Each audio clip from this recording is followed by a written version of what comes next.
objetivo desse vídeo é a gente fazer um resumo das principais alterações ocorridas nos benefícios assistenciais, que foram publicadas no final de 2016 e início de 2017. O primeiro tema que a gente vai tratar é a alteração do fluxo, de protocolo, de consulta, de extração de dados referentes a grupo familiar e renda do BPC. Os dois atos normativos que disciplinaram sobre o tema foram publicados logo no início de 2017 e o marco para que a gente aplique esse novo fluxo são os benefícios com DER a partir de 4 de janeiro de 2017. Ok? Mesmo que o despacho do benefício seja atual, seja em fevereiro, março de 2017, se for uma DER antiga ainda, não vai ter aplicação desse novo fluxo, que basicamente consiste na utilização de um novo sistema para extrair os dados referentes à família. Ok? Uma alteração substancial foram os formulários que nós utilizaremos para instruir o procedimento de BPC, o processo de BPC. Ok? Nós utilizaremos 2 formulários e o preenchimento desses formulários vai ser feito pelo servidor do atendimento e não mais o segurado vai trazer esse formulário previamente preenchido para a gente. Mediante a análise do sistema do CadÚnico, também chamado de V7, em confronto com as informações do CNIS e do Plenos, é que nós efetuaremos o preenchimento desses formulários, que são o requerimento de benefício de prestação continuada e composição do grupo familiar, onde a gente tem a qualificação do requerente, as informações dos componentes do grupo familiar, o campo de ratificação dessas informações. Isso é importante, nós vamos ver mais à frente, que se ele não ratifica pode gerar consequências. E o outro formulário é a declaração de renda do grupo familiar.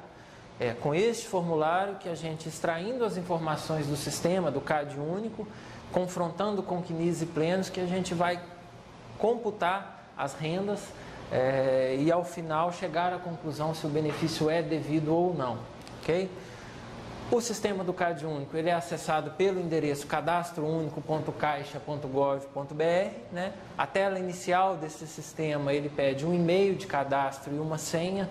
Importante falar que o cadastro inicialmente ele foi feito pela Elane, atual chefe da SAIS, com um número restrito de 4 servidores por agência. Essa restrição ocorreu no primeiro momento porque esse sistema também vai ser utilizado para validação do facultativo baixa renda.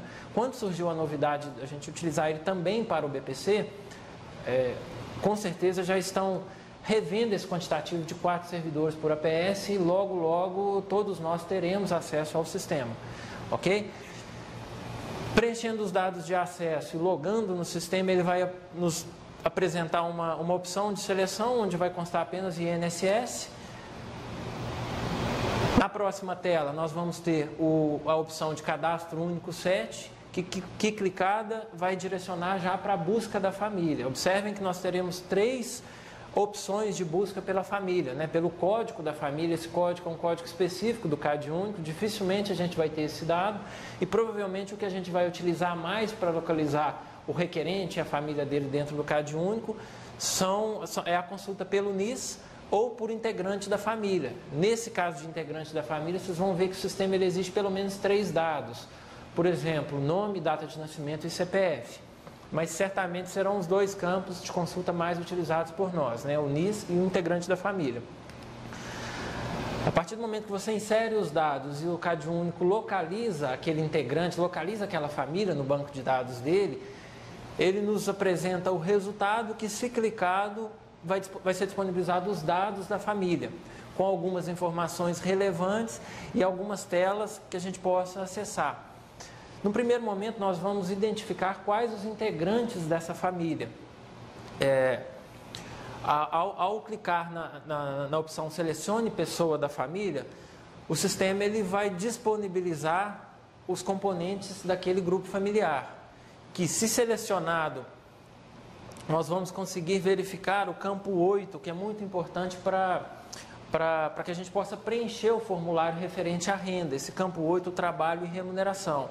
É com este campo que a gente vai para cada integrante do grupo familiar, extrair as informações para que a gente possa preencher o formulário de renda, ok? A partir do momento que a gente clica nesse campo 8, nós vamos ver todas as informações que existem no CAD único sobre a renda desse integrante do grupo familiar. Vejam que nesse exemplo está praticamente tudo zerado, apenas uma informação de renda de benefício no valor de R$ 918. Né? Com o resultado dessas informações do CAD único, logicamente nós vamos confrontar com o CNIS e plenos, porque ao final vai prevalecer a renda superior. Pode ser que a gente tenha uma renda nos nossos sistemas, né, CNIS ou plenos, que não exista informada no CAD único, e essa renda vai ser computada, logicamente, ok? Mas essa tela para cada integrante do grupo familiar é essa tela dentro do CAD único que a gente vai extrair as informações para preencher o requerimento. Importante falar da diferença de conceitos para o CAD único e para o BPC. Isso nos mostra, por exemplo, que para o CAD único, família são todos os integrantes que moram sob o mesmo teto, não importando o grau de parentesco, o que não acontece para nós no caso do BPC. Né? Além de morar sobre o mesmo teto, somente aqueles integrantes que a gente já é acostumado, que está previsto na legislação, que formarão esse grupo familiar. Então, nem todos os integrantes do grupo familiar que constarem no CAD único serão incluídos no requerimento, nos formulários nossos para fins de BPC. A gente consulta o sistema, mas a gente utiliza as nossas regras, né, a legislação do BPC, para que a gente possa concluir quais os integrantes vão compor o nosso grupo familiar, ok? Uma novidade é constar nesse novo formulário que a gente utiliza de renda a opção ajuda e doação regular de não morador. Essa opção está sendo discutida a nível de Brasil com a Procuradoria sobre a validade ou não, ou seja, isso não é renda de trabalho, e sim uma ajuda, uma doação que é feita para alguém que não mora sob o mesmo teto. Importante lembrar que essa ajuda não pode ser esporádica, se ela for regular, se ela tiver uma frequência, e logicamente não existe comprovação em relação a essa situação. Se declarado pelo requerente que ele recepciona de alguém que não more na casa esse tipo de ajuda, nós vamos ter lá no formulário de renda do grupo familiar, nós vamos ter essa opção como ajuda, né, e doação regular de não morador, ok? Outra informação importante, como eu falei para vocês, dada a diferenciação de conceitos entre CAD único e BPC, o CAD único, com as pessoas que constam no grupo familiar do CAD único, ele já computa a renda per capita, só que ele computa considerando todo mundo. Por isso, essa informação que é disponibilizada neste exemplo aqui como R$ 145, ela é o resultado do cálculo feito pelo CAD único, que para nós não tem validade, exatamente pela diferença que eu expliquei. Pode ser que essa família que consta no CAD único seja exatamente a família que a gente vai utilizar para fins de BPC, e esse valor seja o mesmo. Pode ser que não. Pode ser que dos 4 integrantes do grupo familiar que constam no BPC, quando nós formos transcrever para o nosso formulário e, consequentemente, computar o nosso cálculo de renda per capita, esse valor possa dar diferente. O que vai prevalecer são as nossas regras, ok? Então, para fins de renda, eu já expliquei, aquele campo 8, trabalho e renda, é que a gente vai extrair a informação de renda para cada integrante do grupo familiar. O cálculo já feito per capita pelo CAD único não deve ser utilizado para fins nenhum, ok? Como eu já expliquei, né, nessa aba 8, trabalho e remuneração, é o campo que a gente vai extrair as informações para cada integrante do grupo familiar, e ao final da extração dessas informações, o servidor de atendimento ele deve confrontar com o CNIS e plenos, fechar os formulários, preencher corretamente os formulários e ler essas informações para o requerente, para que ele ratifique ou não essas informações, para que ele confirme aquilo que está escrito ou não, até porque ele vai assinar embaixo, então ele tem que saber o que está escrito. Se ele ratificar essas informações, nós vamos concluir o requerimento, dar prosseguimento no requerimento, utilizando a maior renda, né, confrontando entre CAD único, CNIS e plenos. Se ele não ratifica essas informações que constam no requerimento, nós vamos cadastrar uma exigência para ele.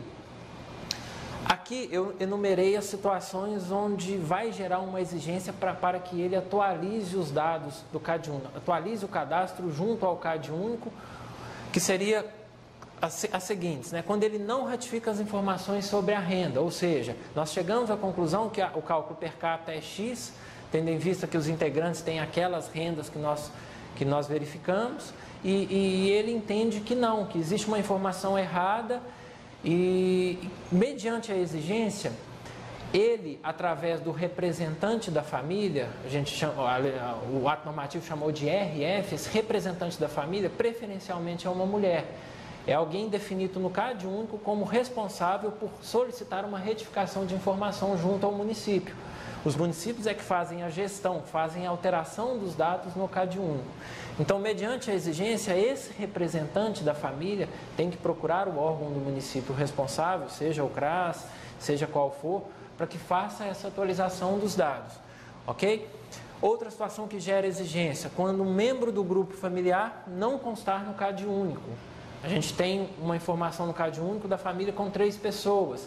E o requerente nos declara uma 4ª pessoa que não consta lá. Nós não podemos concluir o requerimento de BPC sem que haja a correção do cadastro no CAD único. Então, também nós vamos fazer uma exigência para que ele possa atualizar o cadastro. Outra situação, família inexistente no CAD único. Via de regra, pessoal, todo requerente de BPC, seja ele ao idoso ou ao deficiente, a família, ainda que seja só ele, deve existir no CAD único. Então, o primeiro passo é consultar, daquela forma que eu já expliquei no início, se essa família existe no CAD único. Se ela não existir, a gente também vai fazer uma exigência para que ele efetue o cadastro. Outra situação, um membro do grupo familiar sem informação de CPF no CAD único, ou seja, a família está toda incluída. Quando a gente detalha cada membro do grupo familiar, pode ser que não exista o CPF informado para aquele membro do grupo familiar. Não exista o CPF no CAD único. Tá? Não adianta ter o CPF no banco de dados do INSS. Vejam que nós somos corresponsáveis por esse CAD único do ponto de vista de atualização de cadastro. Então, toda situação que nós identificarmos em que existe uma falha nesse cadastro, como nós não temos competência e nem acesso para corrigir diretamente o CAD único, através da exigência nós vamos estar direcionando a família para fazer essa correção junto ao município, ok? A última situação de exigência que a gente conseguiu pensar foi quando os dados da família foram atualizados há mais de 2 anos. A última atualização do CAD único junto ao município foi há mais de 2 anos. Retirando a parte do CAD único, a gente consegue extrair essas informações, a gente consegue ver data de atualização nesse exemplo, como 17/8/2015. Foi a última vez que essa família procurou o município, procurou o CRAS e efetuou a atualização desse cadastro. Vejam que o próprio sistema, ele já nos remete como limite para atualizar esse cadastro, já remete para essa família 2 anos seguintes, ou seja, até 2017. Né? Nós ainda temos a situação aqui, estado cadastral da família, como cadastrado. Neste caso, se fosse um requerimento atual, esse cadastro estaria atualizado, a gente não precisaria formular uma exigência. Mas se tiver ultrapassado mais de 2 anos, o caminho é o mesmo, direcionar a família para fazer essa atualização de dados junto ao município, ok? Qualquer uma dessas exigências, pessoal, se não cumpridas pelo requerente, vai gerar um indeferimento do processo, ok? O CIB já está sendo adequado em relação aos indeferimentos, aos motivos de indeferimentos a partir das exigências que a gente formular. Como um marco para se aplicar esse procedimento é a DER a partir do início de janeiro deste ano, tendo em vista a disponibilidade de vagas, a gente ainda não conseguiu visualizar na prática a aplicação correta desse procedimento pelo CIB. Mas o intuito do vídeo é passar esse caminho, esse novo fluxo. Então, à medida que as dúvidas pontuais foram surgindo, nós vamos tratando casos a casos, tá? Essas exigências que a gente citou, elas devem ser registradas no CIB para que o sistema compute os 30 dias, né, de cumprimento, e também formalizadas por meio de um anexo próprio, que no caso é o anexo 5 do memorando específico sobre o tema. Esse anexo 5, Ele já está feito em Word e disponibilizado também no material de apoio que nós preparamos para vocês. E ele tem todas essas situações para que seja marcado e seja direcionado o segurado para o município. Ok?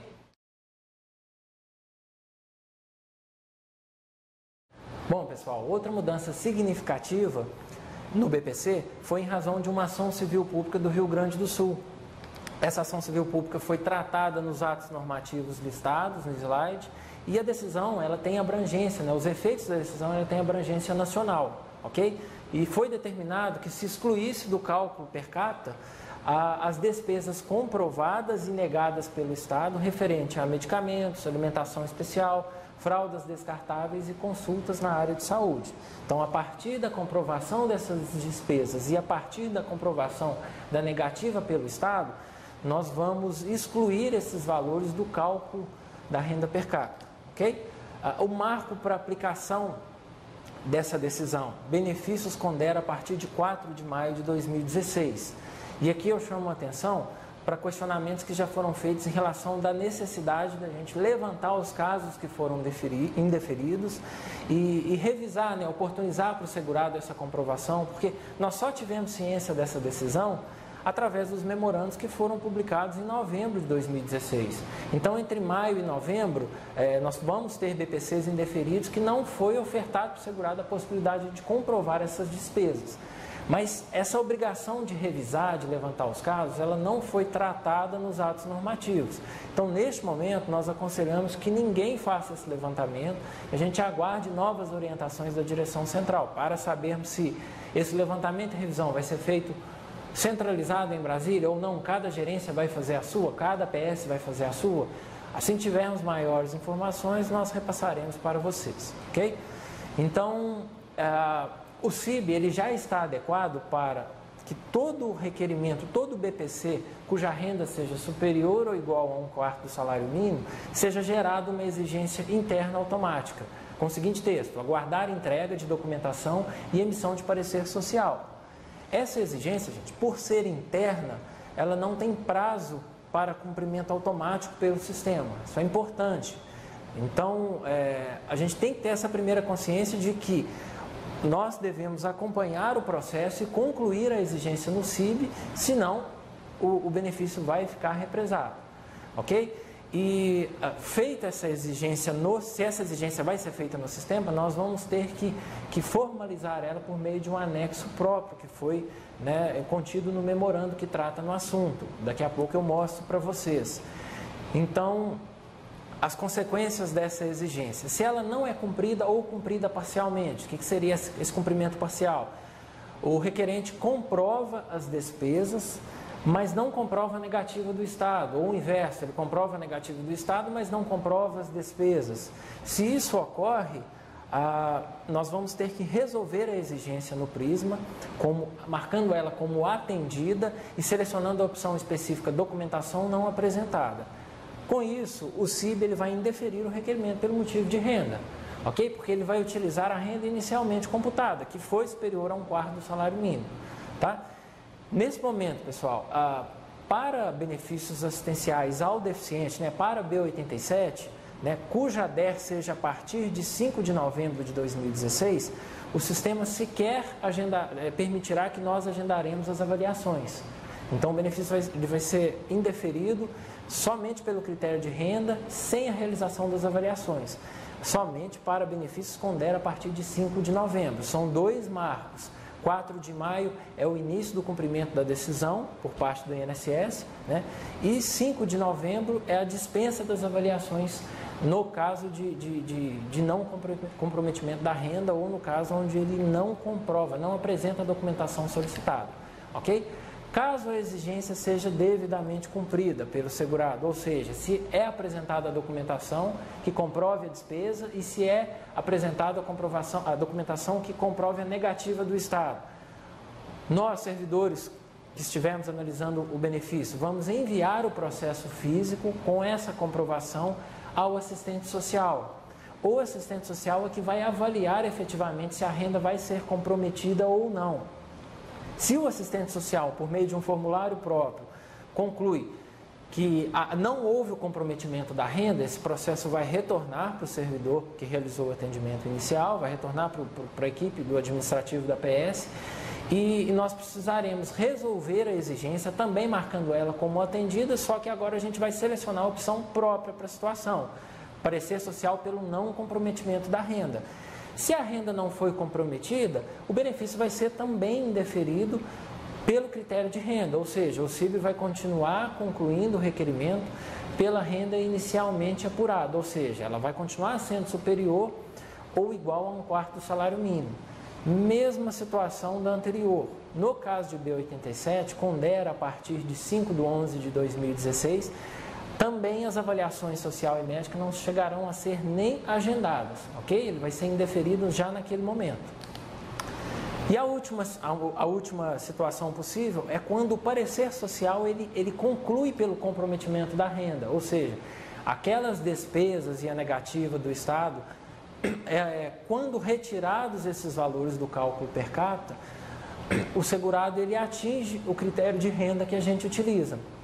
Com isso, com o retorno do processo, com a conclusão pelo comprometimento da renda, da mesma forma nós vamos ter que entrar no CIB, resolver a exigência como atendida e marcar a opção parecer social pelo comprometimento da renda, certo? No caso de B88, o processo já vai ser concedido nesse momento, e no caso de B87, é neste momento que nós agendaremos as avaliações social e médica, certo? Tem que ficar claro essa diferenciação das competências de nós, servidores administrativos, dos profissionais assistentes sociais, né?